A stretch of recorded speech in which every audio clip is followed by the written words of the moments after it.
Hello everyone. In this session we are going to learn about moral leadership, a model for educational leaders in the 21st century. The roles of the educational leader are many, such as coach, teacher, counselor, and sometimes parent. The tools of the trade are equally varied: counseling, revitalizing, sharing, teaching, leading, and pointing the way. Leading means articulating a vision and then creating the structure for the vision to come to fruition. As an educational leader, one must be willing to serve, serving those around one and subordinating oneself to the vision and best interest of organization. The following quotation epitomizes what educational leadership for the 21st century should be. The new view of leadership in learning organizations centers on subtler and more important tasks. In a learning organization, leaders are designers, stewards, and teachers. They are responsible for building organizations where people continually expand their capabilities to understand complexity, clarify the vision, and improve shared mental models. That is, they are responsible for learning. Leadership is any endeavor is a moral task, but even more so for educational leaders. Educational leaders are not only responsible for the success of their particular institution, but their work can impact various other institutions now and in the future. Those who are led will be the future leaders of tomorrow. Adults need to demonstrate to young people that it is possible to live one's values and advocate for a more just and responsible for the society.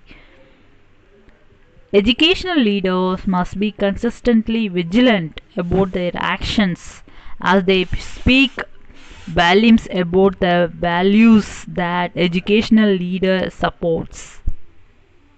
It is impossible for educational leader to take an action that doesn't signify some comment about how things should be done, which by definition is moral action, and everyone is watching, especially the students. Three principles. Three principles for educational leaders. With the knowledge that lessons are being taught and understanding that one is steward of the school, the educational leader needs to have self-knowledge, knowledge of one's own values, and the ability to translate that knowledge into an action. Integrity is a fundamental consistency between one's values, goals, and actions. At the simplest level, it means standing for something, having a significant commitment, and exemplifying this commitment in your behavior. For the principles, the first moral lesson that they teach is that they have beliefs that are valuable and on which they are willing to take action, demonstrating integrity and practicing authenticity. If leaders do not act from a place of integrity, then their authenticity will be questioned. Authentic leaders are those who are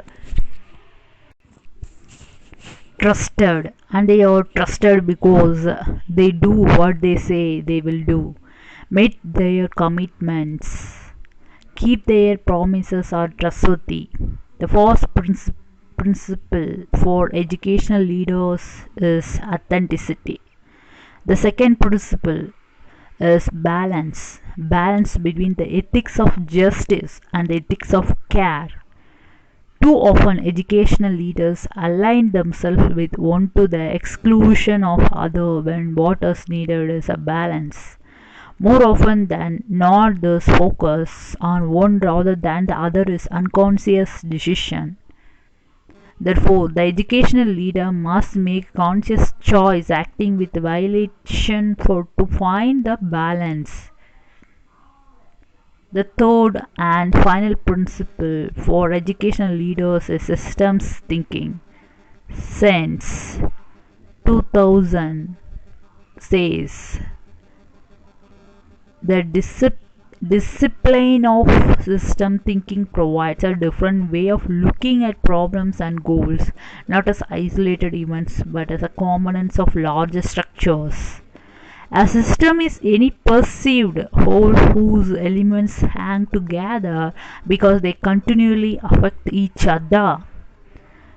Linking the ethics of justice with the ethics of care into one authentic manner in order to affect the school community approached from the systematic perspective, understanding that the leader's words, actions, and inactions and the tenor of his or her relationship have an impact across the entire system. The knowledge forces the educational leader to reconsider his or her role.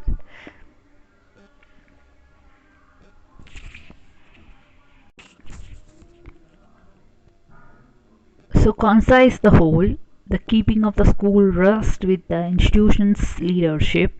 The principal, as a moral role model, must work to create a climatic culture and community that exemplifies the very values that she or he exposes.